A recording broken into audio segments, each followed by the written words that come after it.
em meados do primeiro século, surge uma questão intrigante entre cristãos judeus e cristãos gentios. Os cristãos judeus estavam acusando os cristãos gentios de não seguirem a lei de Moisés. De acordo com esses judaizantes, os cristãos gentios não poderiam ser salvos, pois eles não observavam a circuncisão. Isso incomodou profundamente o apóstolo Paulo e também Barnabé, que foi a Jerusalém para resolver o problema.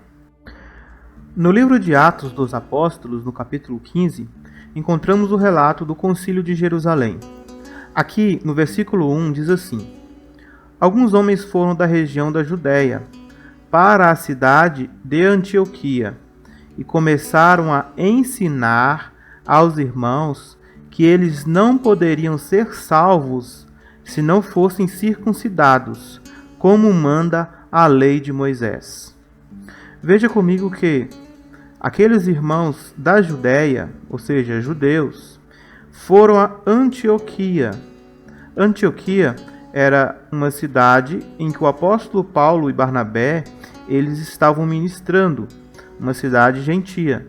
E esses irmãos, eles começaram a ensinar aos irmãos de Antioquia, cristãos gentios, que eles não poderiam ser salvos se não fossem circuncidados, como manda a lei de Moisés. A circuncisão é uma prática milenar. Na verdade, ela foi dada por Deus a Abraão, e os judeus até hoje seguem esse ritual. Será que aqueles judeus que foram da Judéia a Antioquia, eles tinham motivos para dizer aquelas coisas com os cristãos gentios? Vejamos os dois lados da moeda. Vamos analisar agora aonde que eles se embasaram para poder ter aquele posicionamento. Aqui em Gênesis, no capítulo 17, no verso 11 adiante, Deus diz assim a Abraão: E circuncidareis a carne de vosso prepúcio, e isso será por sinal da aliança entre mim e vós. O filho de 8 dias, pois, será circuncidado.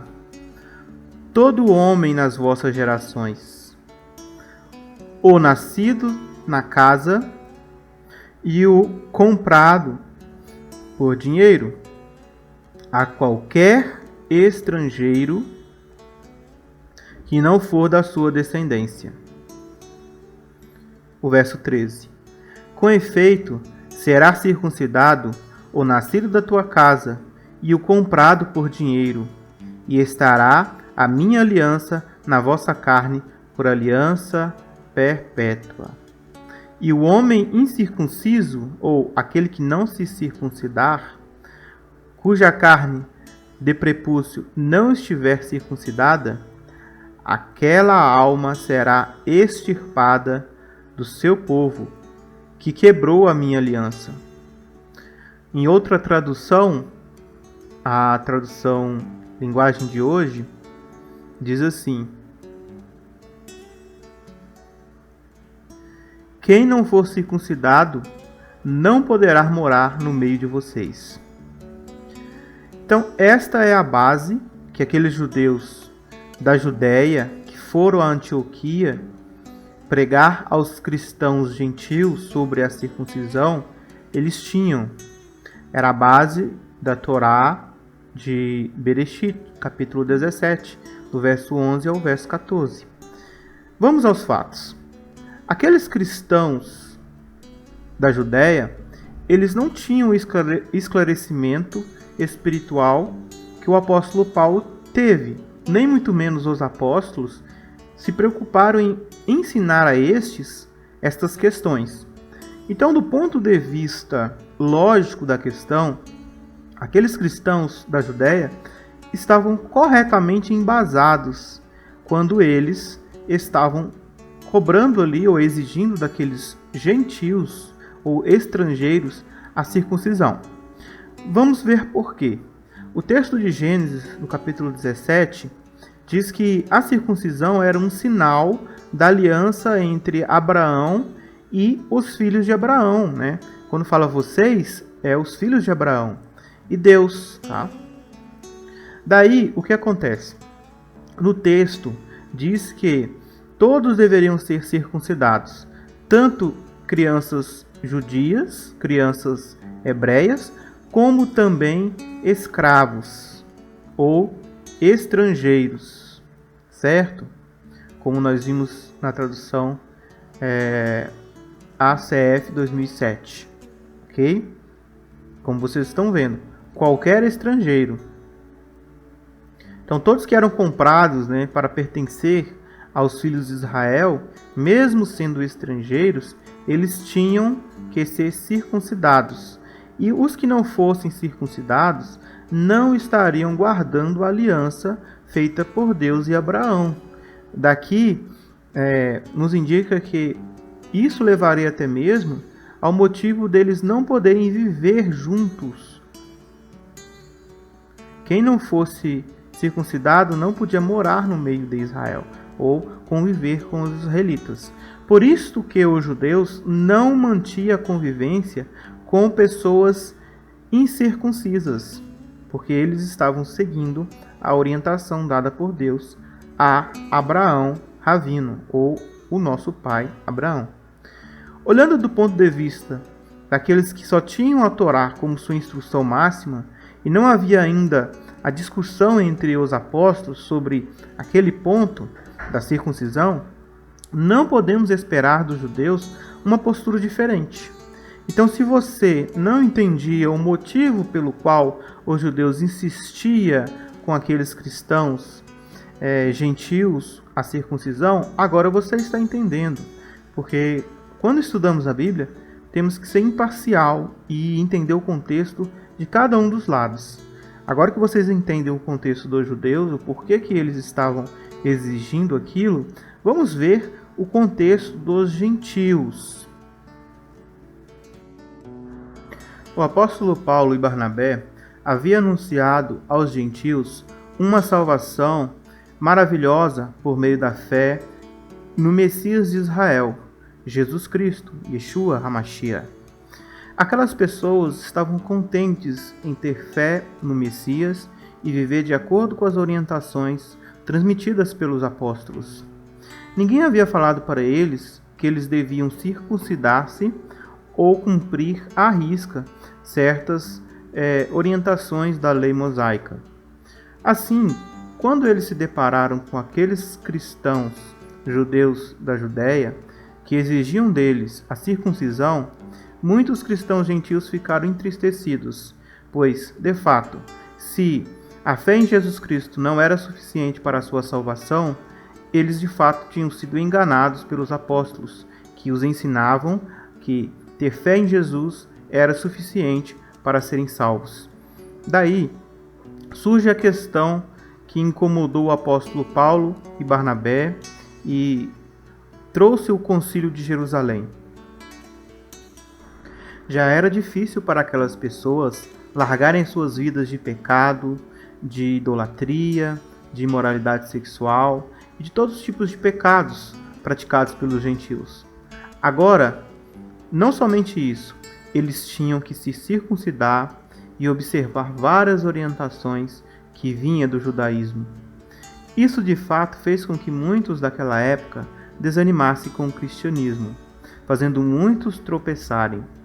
O amoroso apóstolo Paulo, com medo de ver pessoas que ele tinha trago para a salvação em Cristo se perderem pelo caminho, ele rapidamente vai a Jerusalém juntamente com Barnabé, relatar todas as coisas que Deus havia lhe concedido por meio do Espírito Santo realizar entre gentios incircuncisos. Este é o contexto do capítulo 15 do livro de Atos, a qual, sem essa análise, é impossível entendê-lo. Assim, convido você agora a observar algumas particularidades do que acontece em Atos capítulo 15. Alguns homens foram da região da Judéia para a cidade de Antioquia e começaram a ensinar os irmãos que eles não poderiam ser salvos se não fossem circuncidados, como manda a lei de Moisés. Paulo e Barnabé não concordaram e tiveram uma discussão muito forte com eles a respeito disso. Aí foi resolvido que Paulo e Barnabé e mais alguns irmãos fossem para Jerusalém, a fim de estudar este assunto com os apóstolos e presbíteros da igreja. Então, a igreja de Antioquia mandou que eles fossem. Eles passaram pelas regiões da Fenícia e da Samaria, contando como os não-judeus estavam se convertendo a Deus. E todos os irmãos ficaram muito alegres com esta notícia. O que podemos notar deste relato até o momento? Aqui nós percebemos que Paulo e Barnabé discordaram dos ensinos daqueles judeus da Judéia que traziam o ensino da circuncisão como razão de fé para a salvação, certo? Como observamos aqui. Se não fossem circuncidados, segundo a lei de Moisés, eles não poderiam ser salvos. Aqui estamos entrando num assunto muito delicado, o assunto da salvação. Talvez se fosse qualquer outro assunto, Paulo e Barnabé poderiam ter deixado de lado, mas aqui envolvia a salvação dos gentios, daqueles de Antioquia. Se eles não fossem circuncidados, de acordo com aqueles judeus, eles não poderiam ser salvos. Entendendo Paulo e Barnabé o poder libertador do evangelho de Mashiach, Yeshua, que é o evangelho da salvação, eles discordam daqueles judeus e discutem com eles. É resolvido, quem resolve? A igreja de Antioquia. A igreja de Antioquia não era apenas Paulo e Barnabé. Haviam pessoas lá, pessoas importantes, como o livro de Atos diz em outras passagens, que tomavam a liderança daquela igreja, ok? Então essas pessoas, juntamente com a igreja de Antioquia, que a igreja não era excluída, como vocês vão ver no relato, a igreja também tomava decisão, né? Então aqueles líderes, juntamente com a igreja, resolvem enviar Paulo mais alguns irmãos para irem a Jerusalém, para estudar o assunto com os apóstolos e presbíteros de Jerusalém. Note que aqui não vemos de forma alguma uma centralização no poder da fé cristã em Jerusalém. Esse não é o ponto, certo? Algumas pessoas acreditam que havia um corpo de governo, né, em Jerusalém por meio dos apóstolos. Por isso que Paulo foi a Jerusalém. Mas isto não é verdade. O motivo de Paulo ter ido a Jerusalém é porque irmãos que vieram da Judéia estavam descendo a Antioquia para ensinar os irmãos coisas impróprias com relação à fé cristã. Então, nada mais justo do que aqueles cristãos da Judéia serem disciplinados pelos líderes da igreja da Judéia, que no caso é Jerusalém, né? Da região de Jerusalém. Os líderes da região de Judéia eram os apóstolos de Jerusalém. E eles nem estavam sabendo que os judeus estavam descendo a Antioquia para converter aqueles cristãos a serem salvos por meio da lei de Moisés, ao invés de serem salvos por meio da graça de Cristo. Então, por isso que o assunto foi resolvido em Jerusalém, porque aqueles cristãos da Judéia desceram a Antioquia para convencerem os cristãos da Antioquia de que a fé era resultado da obediência à lei de Moisés, e não com relação à fé no sacrifício de resgate de Jesus. Por isso a igreja de Antioquia decide enviar Paulo e Barnabé a Jerusalém para que os presbíteros e apóstolos de Jerusalém pudessem chegar num consenso e daí eles pudessem disciplinar tanto cristãos gentios quanto cristãos judeus, principalmente aqueles da Judéia que estavam ensinando estas coisas. Ok? Este é o motivo de Paulo ter ido a Jerusalém. Se o assunto fosse trago por uma outra igreja, né, de uma outra região, Paulo teria ido naquela outra igreja, daquela outra região, tratar o assunto não especificamente Jerusalém. O fato deles terem ido a Jerusalém é simplesmente porque o problema veio de Jerusalém, da Judéia. Então eles tinham que resolver com os líderes, para que aqueles líderes pudessem assim instruir aquelas pessoas que estavam indo para Antioquia sobre o que realmente era certo. Só que havia impasse sobre este assunto, visto que Paulo e Barnabé são descritos aqui como os que não concordaram. Então, é bem provável que outros líderes de Antioquia talvez poderiam até mesmo também estar ensinando aquilo que os judeus estavam ensinando. Pensa comigo, os gentios, como um todo, eles seguiam o que os judeus falavam, entende? Então, o Paulo mesmo e o Barnabé eram judeus. Quando eles vão a essas congregações e ensinam, essas pessoas têm esses ensinamentos como verdade. Então, não era só Paulo que estava fazendo esse tipo de serviço. Você vê que alguns homens também de outras regiões, né, no caso Judéia, também estavam evangelizando aqueles cristãos gentios que Paulo e Barnabé já tinham evangelizado. Só que agora eles trazem uma mensagem diferente. Uma mensagem que a salvação era devido à obediência à lei de Moisés. Ao passo que Paulo e Barnabé haviam pregado que a obediência é importante, lógico, mas a salvação vem de acordo com a fé no resgate de Jesus, de Mashiach. Então há essa discordância. A igreja como um todo decide enviar Paulo, Barnabé e alguns homens a Jerusalém para discutirem um assunto, ou seja, resolverem um assunto. Por quê? Paulo poderia estar certo, como também aqueles homens da região da Judéia também poderiam estar certos. Então seria mais justo se o assunto fosse resolvido na presença da maioria dos apóstolos, né, que ficavam, no caso, nesse momento, em Jerusalém, ok? A maioria dos apóstolos ficavam em Jerusalém. Pelo menos os mais influentes de todos, né, como Pedro e também o líder Tiago, né, irmão de Yeshua, ficavam em Jerusalém. Então Paulo e Barnabé foram para lá. Daí o que acontece? Eles passaram pela região da Fenícia e da Samaria, contando como os não-judeus estavam se convertendo a Deus. Então eles fizeram isso, tá? Bom, vamos ver aqui numa outra versão bíblica. Verso 3. E eles sendo acompanhados pela igreja, tá vendo? Então eles não foram sozinhos, eles foram para a igreja de Antioquia. Passaram pela Fenícia e por Samaria.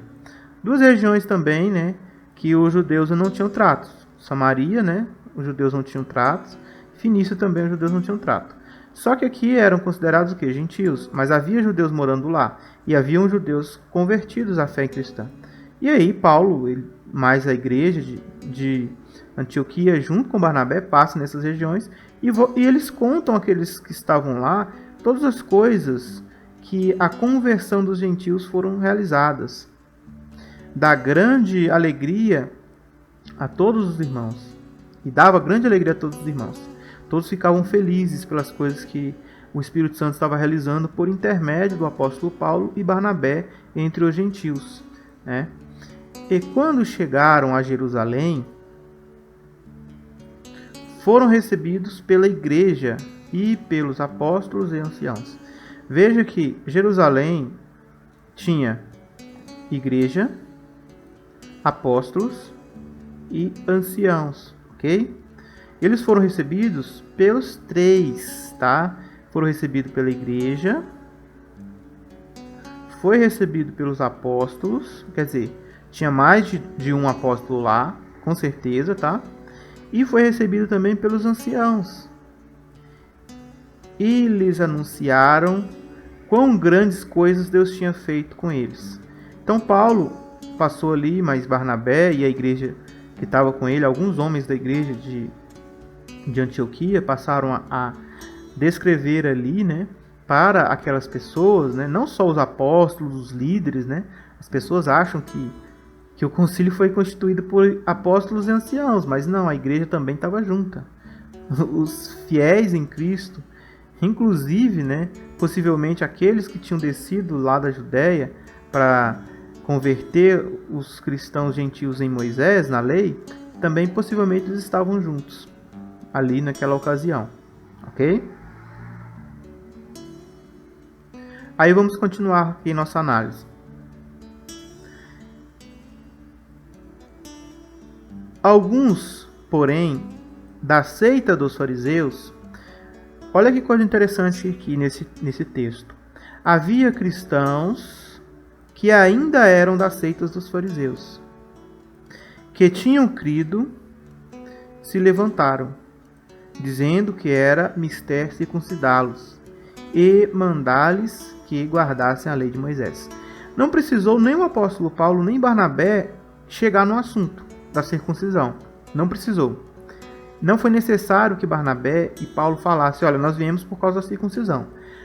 Só o fato de Paulo contar à igreja de Jerusalém, aos apóstolos e aos anciãos, as coisas grandiosas que Deus tinha feito aos gentios, levantou, porém, alguns cristãos, porque aqui nós estamos falando de igreja, certo? Igreja, apóstolos e anciãos. O contexto é esse.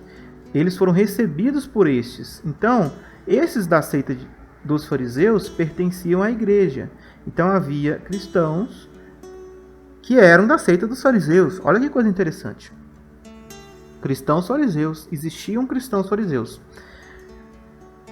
Ok? Alguns, porém, da seita dos fariseus, aqui não falou que eles eram da seita, falou que eles estavam na seita, entendeu? Podia ter dito assim, olha, alguns que eram da seita, mas aqui não. Alguns, porém, da seita, ou seja, continuava na seita dos fariseus. Então, uma coisa que é muito interessante nesse relato, que poucas pessoas percebem, é que existiam cristãos fariseus. Ok? Existiam cristãos fariseus convivendo com a igreja. Eram fariseus e eram cristãos ao mesmo tempo. Interessante, né? Só que eles tinham crido. Crido em quem? Em Jesus, Yeshua. Tinham crido em Yeshua. Eram fariseus e tinham crido em Yeshua. Aí eles se levantaram dizendo que era importante que os gentios fossem circuncidados e que guardassem a lei de Moisés. Então, quem levanta o ponto, embora Paulo, Barnabé e a igreja de Antioquia foi para lá para resolver essa questão, não foi eles que levantaram a questão. Foram os da igreja de Jerusalém que eram fariseus. Entendeu? Aí o que acontece? Vamos ver agora. Congregaram-se, pois, os apóstolos e os anciãos para considerar este assunto. Então, a igreja, né, ela estava um pouco dispersa. Alguns dos fariseus ali estavam falando sobre a circuncisão. Outros não omitiam opinião. Daí os apóstolos e os anciãos e Paulo e Barnabé reuniram-se para conversar sobre o problema. Vamos lá. E havendo grande contenda, então não foi um assunto assim que foi resolvido fácil. Às vezes, quando um cristão perde um pouco a cabeça, né, fica nervoso porque quer defender sua fé, aí a pessoa fala assim, não pode ter briga entre os cristãos, não pode ter contenda, não pode ter confusão. Bom, gente, aqui são os apóstolos do Senhor Jesus, tá? Apóstolos do Senhor Jesus, anciãos e Paulo e Barnabé. E havendo grande contenda. Outras versões, vamos ver. Grande debate.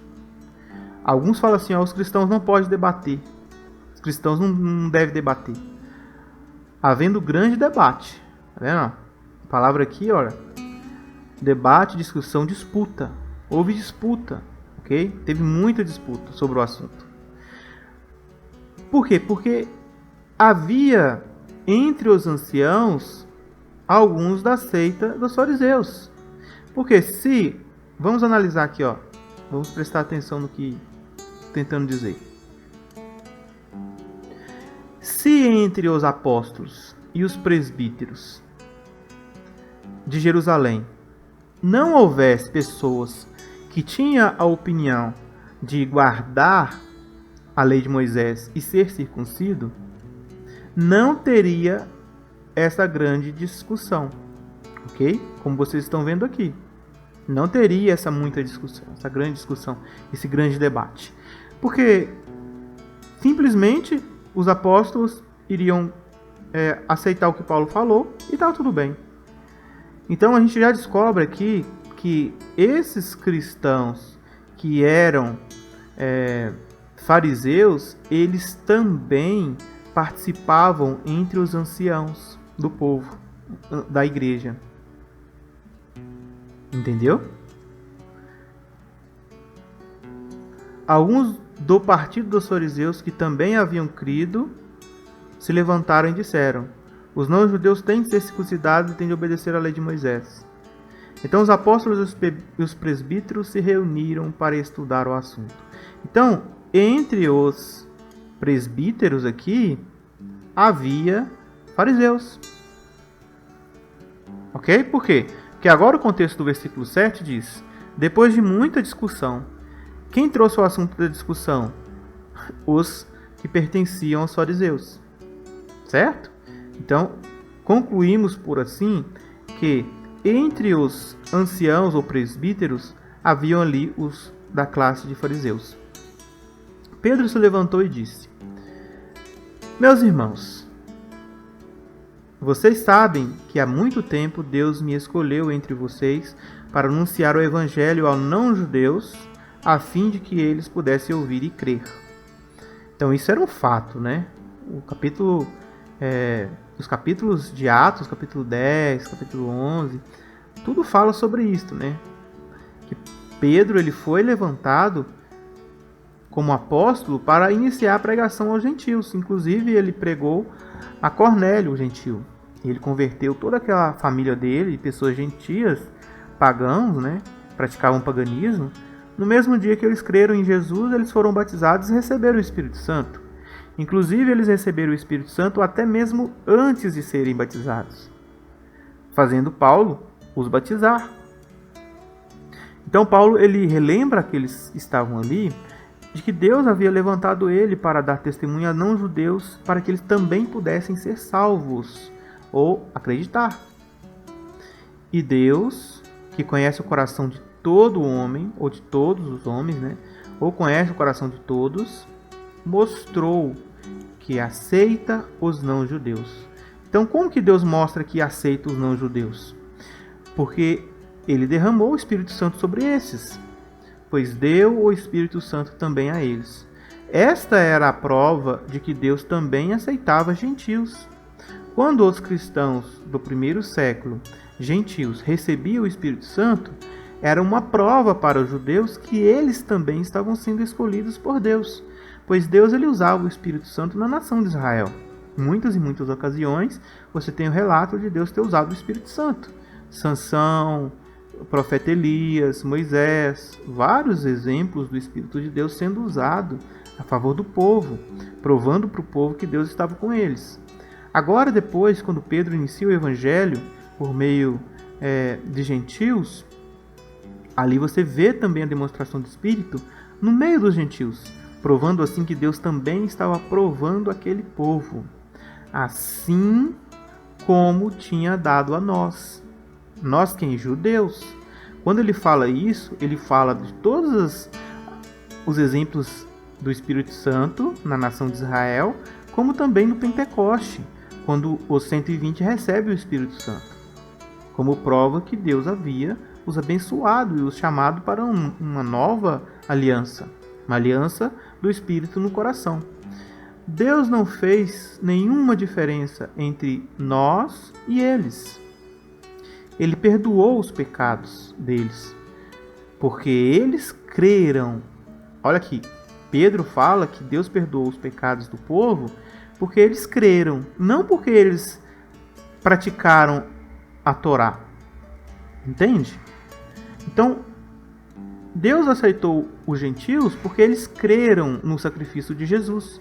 Não porque eles eram circuncidados, não porque eles guardavam a Torá, porque eles creram em Jesus. Por isso que Deus mostrou para eles aquela aprovação. Então, por que é que vocês estão querendo pôr Deus à prova, colocando uma carga nas costas dos que agora estão crendo? Olha só a carga que o apóstolo Pedro diz.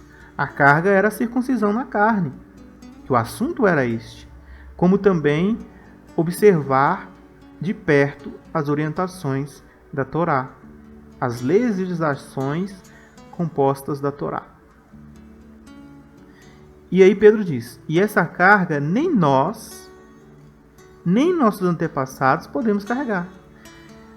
Era da ciência do apóstolo Pedro que a lei de Deus, ela servia para expor o pecado. Esta é a visão correta da Torá. A Torá, ela serve como um guia que nos leva a Cristo. E ela nos aponta o tanto que somos pecadores, o tanto que precisamos de Cristo. Entende? Não é um discurso contra a Torá, nem um discurso para fazer com que pessoas desconsiderem a Torá. Não, não é isso. O que eu estou falando aqui neste estudo é simples. A carga da Torá é pesada demais, até mesmo para o judeu carregar. Tanto é que, se você vê hoje, os judeus não cumprem a Torá completamente. Ninguém consegue cumprir a Torá completamente. Não conseguem. Porque não tem mais templo, entendeu? Por causa da própria imperfeição deles. Ninguém consegue cumprir a Torá. Por exemplo, lá em Israel hoje, quando uma mulher pega em adultério, ela é apedrejada? A Torá fala que tem que ser. Quando a mulher menstrua, ela fica 7 dias sem poder ter contato com ninguém? A Torá diz que tem que ser. Quando um homem comete um assassinato por engano, ele corre para uma cidade de refúgio? Em Israel hoje existe cidades de refúgio? A Torá diz que tem que ter. Então, meus queridos irmãos, nem os judeus conseguem cumprir a Torá. Entende? Porque a Torá, ela nos aponta a Cristo. É impossível nós conseguirmos cumprir a Torá. Mas é possível nós termos fé no resgate de Cristo e Ele nos fazer cumprir a Torá pela obediência à verdadeira Torá. Que o princípio da Torá, ela se resume em 2 mandamentos, entende? O princípio da Torá, toda a Torá, ela se resume em 2 mandamentos. Amar a Deus sobre todas as coisas e amar o próximo como a você mesmo. Então Cristo, ele resume a Torá em nós e nos faz cumprir a Torá. Porque nós estamos cônscios de que somos imperfeitos, como a Torá nos expõe. E que precisamos de um Salvador, como a Torá nos expõe. Porque a Torá fala sobre o sacrifício do Cordeiro e repete isso ano após ano. Em todo o sacrifício arâmico, toda a lei de Moisés, todas as coisas descritas na Torá indicam Jesus, Yeshua. Então a Torá está nos preparando para receber o Messias. Este é o valor da Torá. Como não vamos amar a palavra de Deus, sendo que ela nos apresenta Cristo? Ela nos leva a Cristo. O próprio Jesus disse, Yeshua, se vocês tivessem ouvido do meu Pai, vocês teriam me ouvido e me amado, e vocês teriam vindo a mim. Ou seja, ouvir do meu Pai é a Torá. Seguir a Torá é entender que a Torá fala de Cristo. E se submeter ao sacrifício de resgate de Jesus. Porque nós não somos capazes de seguir a Torá completamente. Daí, para os judeus é fácil seguir a Torá algumas coisas. Por exemplo, a circuncisão, o Shabat. É fácil. As festas, uma vírgula, né? Porque eles não conseguem seguir as festas. Ninguém consegue seguir as festas da forma que deveria ser seguido. Porque não tem templo. Então não dá. Pode até lembrar das festas, fazer, né? Substituir uma coisa por outra, simbolizar um monte de coisa, mas não é de acordo com a Torá, não é igual. Qualquer judeu sabe disso. A peça mesmo muitos judeus não usam nem cordeiro, porque não pode sacrificar, não tem tempo. Aí usa um pedacinho de frango para simbolizar, com osso, né? Simbolizar o cordeiro, simbolizar, né? Não é o cordeiro. Então pessoas, Pedro estava correto, tá? Pedro estava correto. A Torá trazia uma carga pesada demais que nem os apóstolos, nem os antepassados conseguiam seguir. Ninguém conseguiu seguir a Torá. Ninguém conseguiu, completamente não. Sempre pecava em um assunto ou outro. Pelo contrário, pois, por meio da desgraça do Senhor Jesus, por meio da graça do Senhor Jesus, pelo contrário, não seguimos a Torá, não conseguimos seguir completamente a Torá. Ele está falando. Ao contrário, por meio da graça de Jesus, nós judeus cremos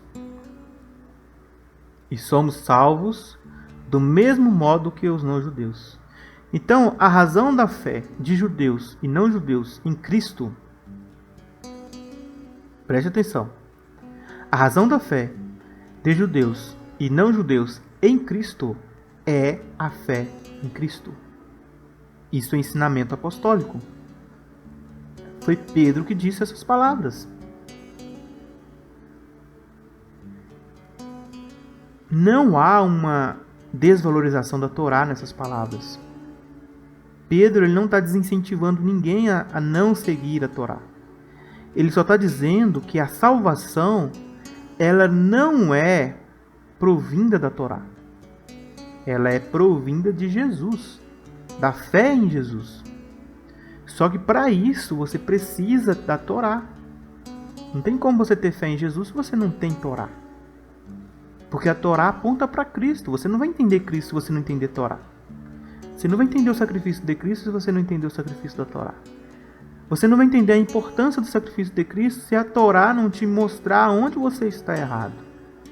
Então Pedro, magistralmente, por meio do Espírito Santo, nos fala aqui, e fala também aqueles lá do passado, que era importante a Torá, só que não era a observação da Torá nos seus mínimos detalhes que fazia com que judeu ou gentil fosse salvo, mas sim a fé na graça de Jesus Cristo. A fé na graça de Jesus Cristo. Tanto judeus que creram são salvos, quanto também não judeus que creem são salvos. Este é o ponto em que Pedro se levanta e explica. Então todos os que estavam ali ficaram calados. Olha que estava uma confusão, estava uma luta aquilo ali. Todos que estavam ali ficaram calados depois que Pedro falou isso. Porque não tinha como contestar o Espírito Santo. Não tem como contestar o Espírito Santo.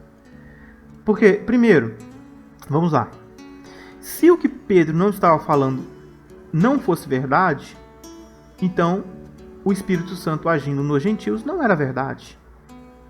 Então eles corriam o risco de estar pecando contra o Espírito, por negar a manifestação do Espírito. Quem era homem para negar a manifestação do Espírito? Ninguém. Todos sabiam que no meio dos gentios haviam manifestações poderosas da graça de Cristo, sendo realizada a todo momento. Então como eles poderiam negar que a graça de Deus foi dada aos gentios, mesmo eles sendo incircuncisos e não seguindo de perto as leis de Moisés? Quando falo seguir de perto as leis de Moisés, eu não falo das leis morais, eu falo das leis que regiam a nação de Israel. Ok? Porque, de fato, os gentios não seguiam essas coisas, como circuncisão, até que eles aprenderam a guardar as festas. Até a Igreja Católica existir, né, existem documentos que comprovam isso. Os cristãos, em todas as regiões, guardavam festas. Então, os costumes judaicos foram para a igreja, de guardar festa, entendeu? Só que algumas coisas estavam difíceis para os gentios, como circuncisão. Então, aqui nós vamos ver que todos ficaram calados com aquele raciocínio de Pedro e escutaram Barnabé e Paulo contarem todos os milagres e maravilhas que Deus havia feito por meio deles entre os não-judeus. Então, eles se calam, mesmo aqueles fariseus se calam e passam a ouvir Paulo e Barnabé falar sobre as manifestações do Espírito Santo no meio dos gentios. Bom, continuemos. Quando eles terminaram de falar, Tiago disse. Tiago era respeitado, Tiago era irmão de Jesus. Yeshua, Tiago justo. Ele se levantou e disse: Meus irmãos, escutem. Simão acabou de explicar como Deus primeiro mostrou o seu cuidado pelos não-judeus, escolhendo do meio deles um povo que seria dele.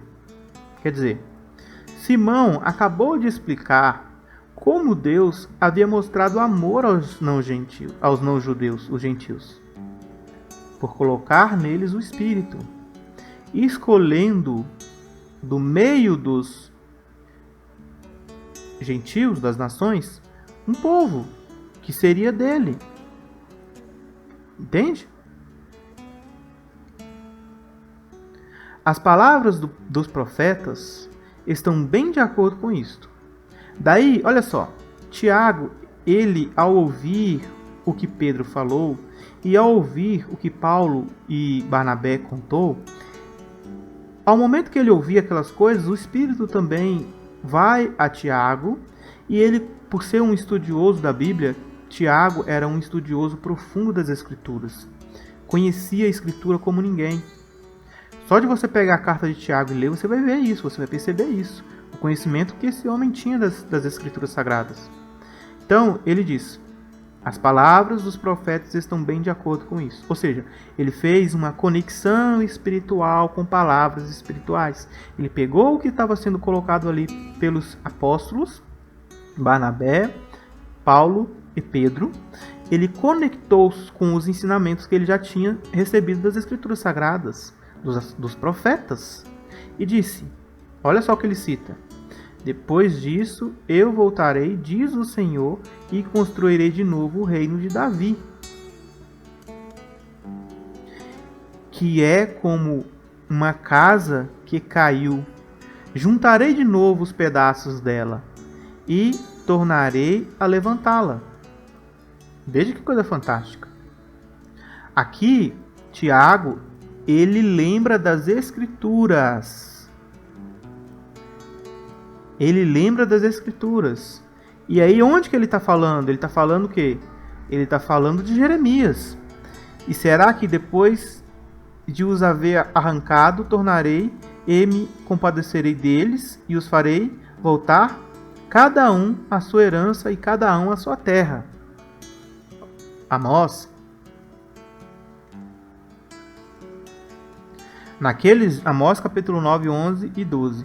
Naquele dia tornarei a levantar o tabernáculo caído de Davi, e repararei as suas brechas, e tornarei a levantar as suas ruínas, e o edificarei como nos dias da antiguidade, para que possuam o restante de Edom, e todos os gentios que são chamados pelo meu nome, diz o Senhor que faz estas coisas. Gentios que chamam por meu nome. Aqui, vamos falar um pouco sobre essa profecia. Vocês precisam entender. Amós, no capítulo 9, a profecia de Amós fala de gentios que iriam chamar pelo nome do Senhor. Gentios, nações, gentios. E Amós fala que eles fariam parte do tabernáculo de Davi, que foi arruinado. O que Tiago está falando aqui? Tiago está falando das duas casas de Israel. Tiago entendeu as duas casas de Israel. Por quê? Porque quando fala que a casa de Davi foi derrubada, está fazendo menção ao quê?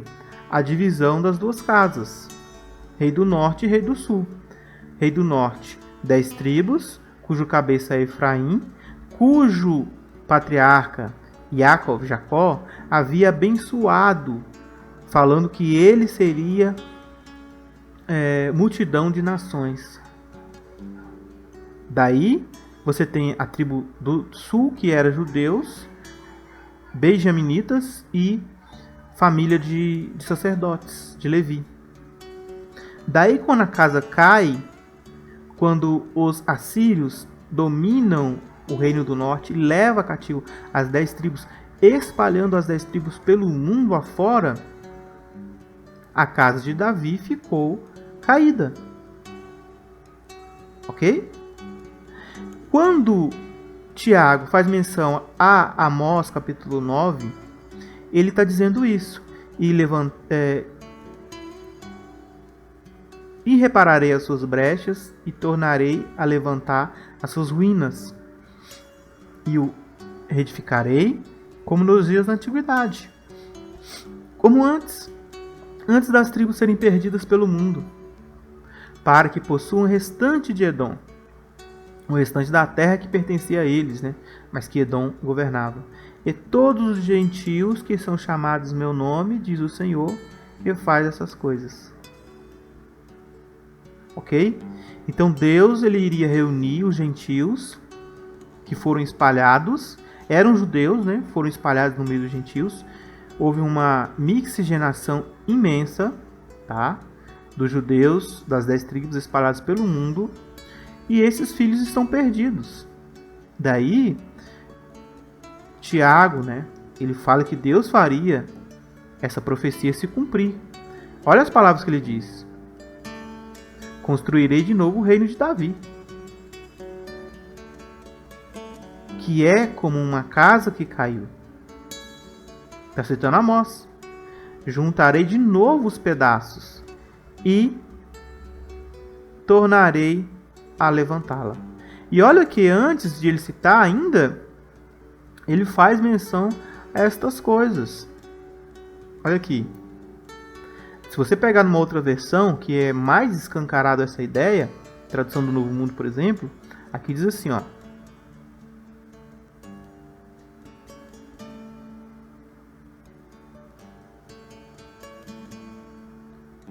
Olha aqui. Simeão tem relatado cabalmente como Deus, pela primeira vez, voltou sua atenção para as nações, a fim de tirar delas um povo para seu nome. Ok? Um povo para seu nome. Veja essa expressão, um povo para seu nome. Tirar das nações um povo para seu nome. Ok? Com isso concordaram os profetas, assim como está escrito. Os profetas aqui no caso Amós, né? Zacarias, Jeremias e tal. Depois dessas coisas, voltarei e reconstruirei a barraca de Davi, que está caída, e reconstruirei suas ruínas, e a erguerei de novo, a fim de que os remanescentes dos homens possam buscar seriamente a Jeová, junto com as pessoas de todas as nações, pessoas chamadas por meu nome, diz Jeová, que está fazendo estas coisas. Então, de acordo com essa citação, né, vamos voltar lá para a linguagem de hoje. De acordo com essa citação que Tiago faz do profeta Amós, ele comprova aqui que Deus estava chamando gentios, né? Se você pegar o texto de Amós, você vai ver claramente isso. Deus está chamando gentios para pertencer a seu povo. E esses gentios, ele é explicado que eles foram espalhados quando a casa de Davi ela se divide. Duas casas de Israel, pessoal. O conceito de duas casas de Israel está no Concílio de Jerusalém. Para quem não sabe disso, é interessante vocês prestarem atenção nesse detalhe. Porque aqui nos revela as duas casas de Israel. Quando os gentios retornam à casa de Deus como israelitas. Mas aqui, israelitas pela fé, né? Não tinha como mais comprovar sua genética, digamos assim. Então ele termina assim, ó. Vamos continuar aqui. Assim, todas as outras pessoas, todos os outros povos que eu chamei para serem meus vão procurar conhecer o Senhor, diz o Senhor. Ok? É assim que os gentios eles retornam, né, à casa de Deus. Paulo explica isso lá em Romanos, né, no capítulo 9, 10, 11, 12, falando sobre o enxerto, né, desses cristãos a Israel, dessas pessoas gentias a Israel, ao Israel de Deus, que também é uma figura das duas casas. Diz assim: e Tiago continuou. Então, depois de Tiago falar sobre as duas casas de Israel, dizer que os gentios seriam achegados ao povo de Deus, ele diz assim, e era profecia de Davi, hein? Profecia que falava de Davi. O profeta Zacarias, Sofonias, fala sobre isso aí, Amós. A minha opinião é esta. Então, ele conclui, a minha opinião é esta. Eu acho que não devemos atrapalhar os não-judeus que estão se convertendo a Deus. Certo? Esta é a conclusão que Tiago chega. Não devemos atrapalhar os não-judeus. Como que eles estavam atrapalhando? Por falar que eles deveriam cumprir as leis de Moisés, que nem os judeus conseguem cumprir. E se eles não cumprissem, eles não seriam salvos. Partindo desse princípio, os judeus também não vão ser salvos, porque eles também não conseguem cumprir. Pois se a salvação vem da lei, nenhum homem vai ser salvo. Entende? Este é o ponto. Porque ninguém consegue cumprir. Mas em Cristo Jesus, por ter fé nele, Deus ele possibilita a salvação. Então, ele fala assim, não vamos atrapalhar os que estão se convertendo, os não-judeus. Penso que devemos escrever a eles uma carta, dizendo que não comam a carne de animais que foram oferecidos em sacrifício aos ídolos, não pratiquem imoralidade sexual e não comem carne de nenhum animal que não tenha sido estrangulado, e não comam sangue. Veja que Tiago, ele toma a decisão, né? Ele fala assim, eu penso que devemos escrever uma carta. Então, parte de Tiago o fato de instruir as pessoas, os gentios. Ele era judeu e ele seguia a lei. Tiago seguia a lei. Tiago cumpria os votos. Tanto é que ele manda Paulo cumprir os votos. Em Atos fala isso. Mas ele não está abolindo a lei ali. Entendeu? Ele não está abolindo a lei de Deus. Não está abolindo a Torá. Ele não está desincentivando também não seguir a Torá. O que ele está fazendo? Ele está falando que para os gentios, eles não precisavam se preocupar em seguir rigidamente a lei, se eles não quisessem. Mas algumas coisas eles precisavam observar. E aí eles falam, vamos escrever uma carta e vamos falar quais são as coisas que eles precisam. Penso que devemos escrever a eles uma carta, dizendo que não come carne de animais que foram oferecidos a ídolos. Então subentende que essa questão de alimentos oferecidos a ídolo, ela vai além de todas as coisas. Não somente isso, mas também que não pratique imoralidade sexual. A imoralidade sexual também vai além de todas as coisas, né, que fala na Torá. Porque essas coisas são discriminadas na Torá. É dito isso na Torá. É dito isso na Torá. É dito isso na Torá. Não comam carne de nenhum animal que tenha sido estrangulado. E é dito na Torá. Não come sangue. Onde você vê isso? Aqui, ó, Levítico, tá? Vários passagens vai falar isso. Certo? Só que Tiago, ele tinha algo a mais na sua mente quando ele traz essas coisas. Da onde que Tiago tira essas informações? De onde Tiago tira essas informações? Vamos ver aqui na tradução do Novo Mundo. Por isso minha decisão é não afligir essas esses das nações que se voltaram para Deus, com a lei, com a Torá, com os mandamentos, com a circuncisão.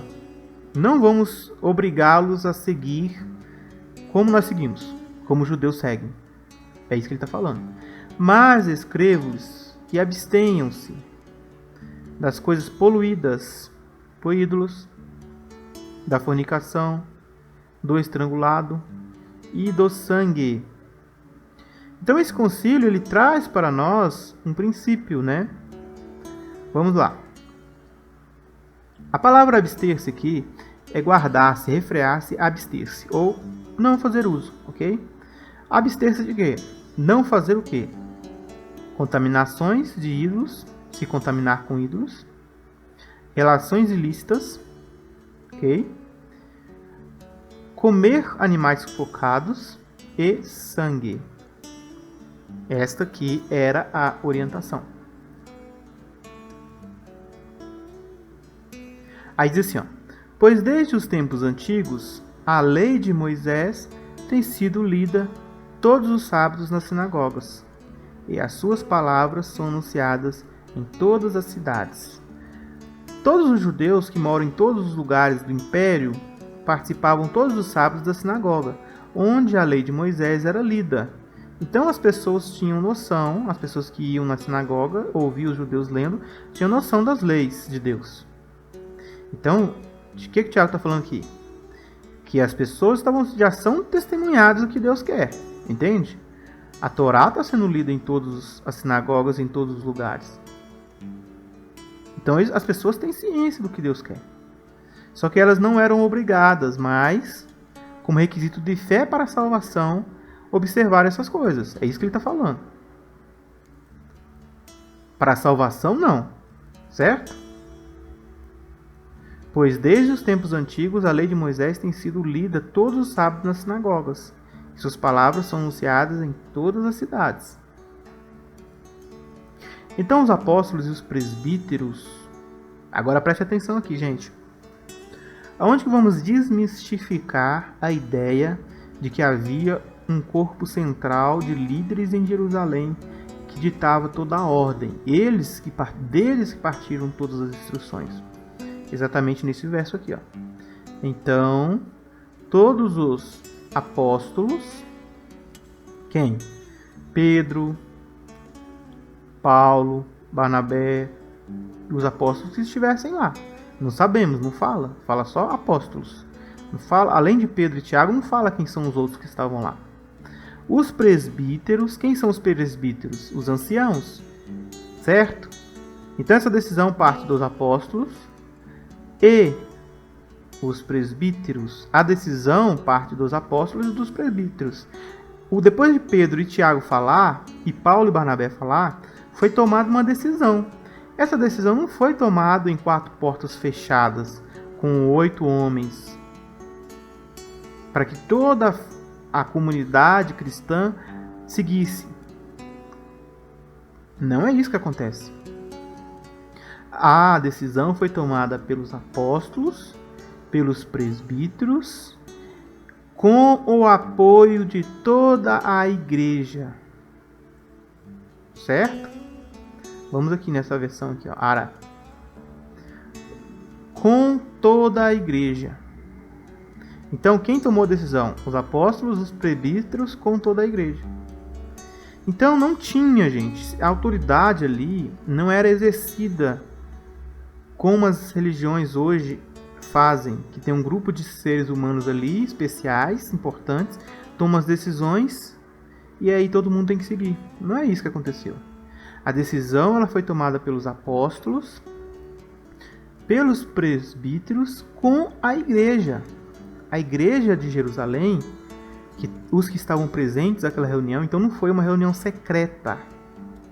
Foi uma reunião em que tinha apóstolos, presbíteros discutindo o assunto. A igreja estava assistindo. Embora a igreja não falou nada, a igreja estava assistindo.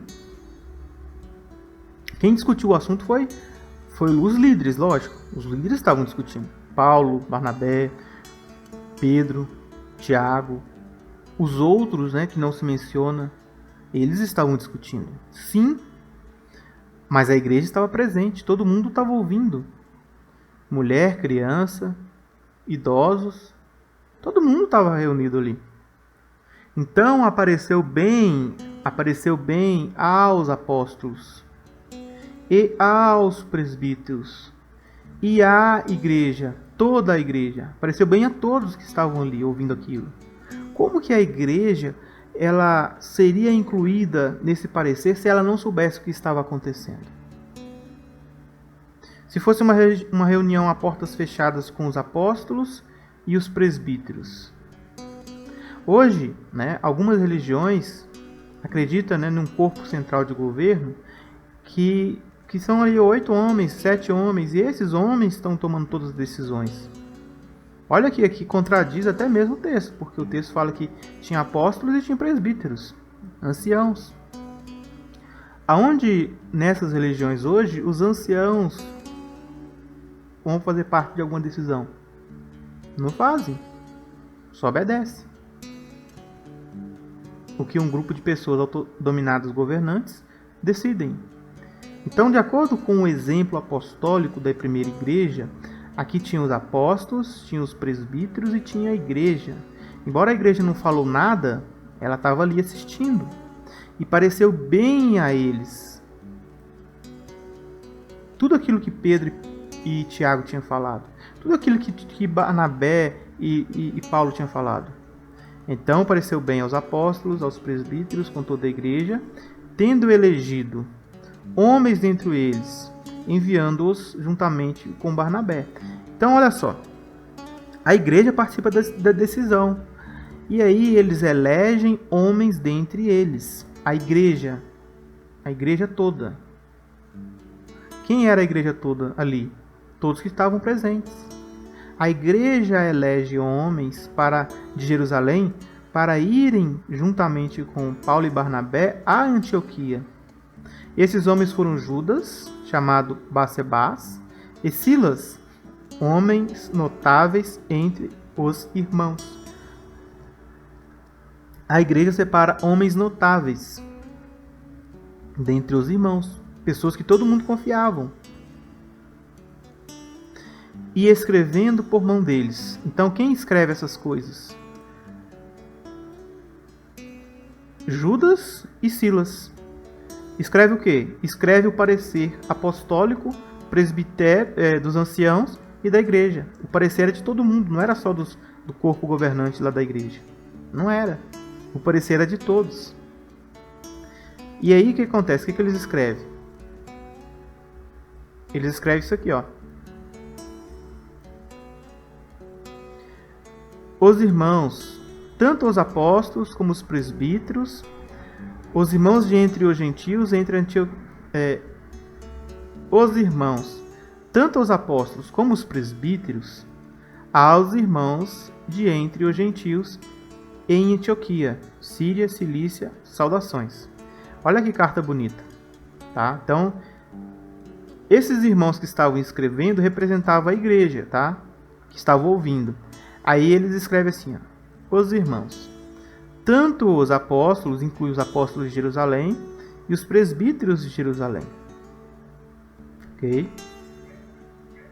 Que era uma carta da congregação de Jerusalém para aquelas congregações afligidas pelos ensinos de salvação por meio da obediência à lei mosaica. Então, por isso que essa carta é enviada para eles.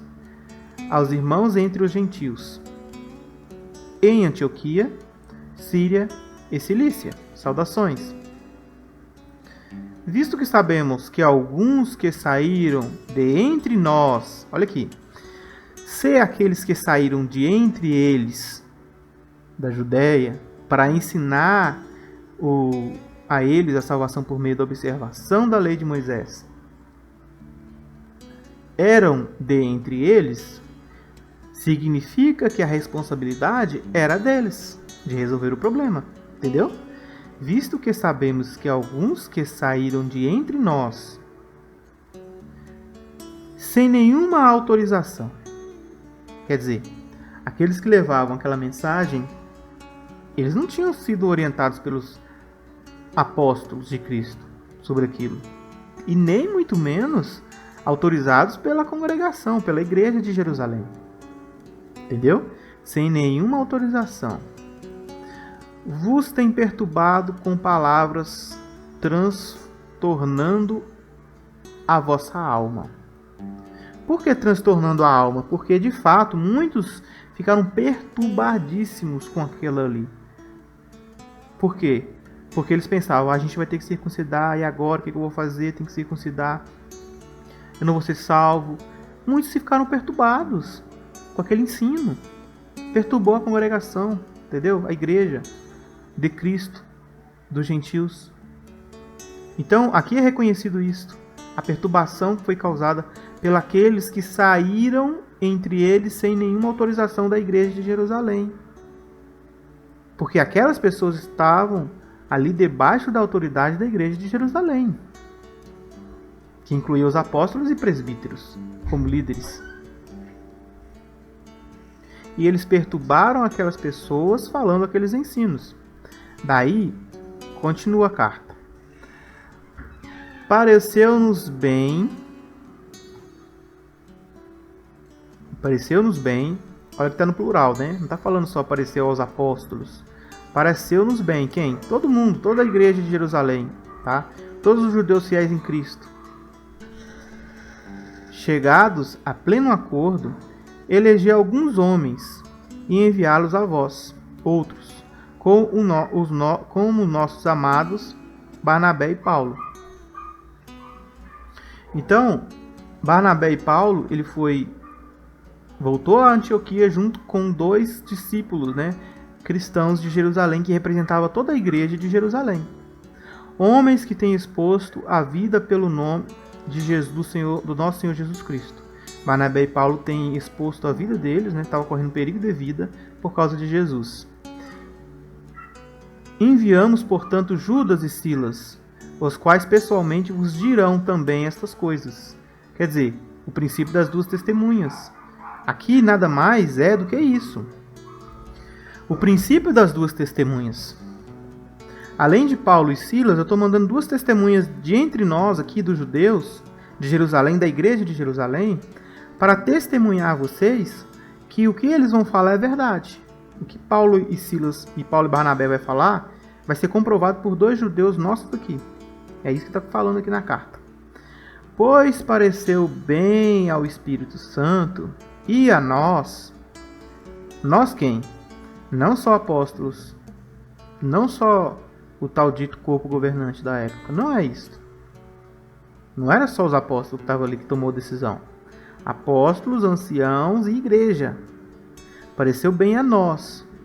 Não vos impor maior cargo, além das coisas essenciais. Aí ele entra de novo na questão. Que vos absteis das coisas sacrificadas a ídolos, bem como de sangue, de carne de animais sufocados e das relações sexuais ilícitas. Destas coisas farei bem se vos guardardes.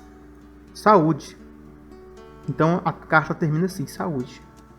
Quer dizer, vocês não precisam mais se preocupar com circuncisão para ser salvos. Se vocês quiserem seguir, né, as coisas da lei, vocês podem seguir, tudo bem. Mas vocês não precisam mais achar que essas coisas vai ser primordial para a salvação de vocês. É isso que eles estão falando. Aí eles falaram, se vocês guardarem essas coisas essenciais, isso vai ser bom para vocês. Como? Sacrifício de ídolos, sangue, coisas sufocadas por animais, relações ilícitas. Se essas coisas eles guardarem, eles seriam o quê? Felizes, né? Destas coisas farei bem se vos guardardes. Então essas coisas eram importantes eles guardarem. Aí depois eu termino. Saúde. Saúde é um cumprimento, né, que todos nós até hoje eles falam, fica com Deus, né? Saúde, paz, é um cumprimento final, tá? Então vamos lá. Os que foram enviados desceram logo para Antioquia e, tendo reunido a comunidade, entregaram a epístola. Então, olha, gente, a comunidade foi reunida, a igreja foi reunida. Então, uma igreja mandou uma carta para outra igreja. Quem recebeu essa carta? A comunidade. Não foi os líderes da igreja de Antioquia que recebeu essa carta e transmitiu para os cristãos de Antioquia. Não. Todo mundo foi reunido e todo mundo recebeu a epístola. Quando a leram, sobremaneira, se alegraram pelo conforto recebido. Judas e Silas, que eram também profetas, consolaram os irmãos com muitos conselhos e os fortaleceram.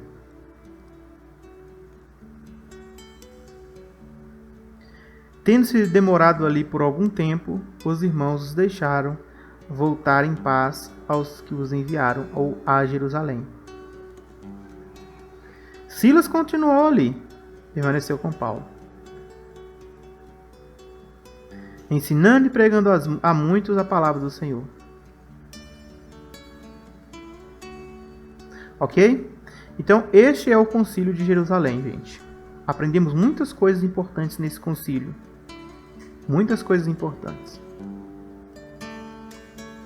No outro vídeo, né, que vai ser a parte B desse vídeo, nós vamos falar sobre isso que Tiago falou. Nós vamos entrar profundamente neste assunto. E vamos explicar da onde Tiago tira essas informações. De toda a Torá. Toda a Torá. De onde Tiago tirou essas informações aí? Parte B do vídeo, tá bom? Espero que este estudo seja uma edificação para a sua alma, responda perguntas valiosas e te faça crescer na fé em Yeshua HaMashiach.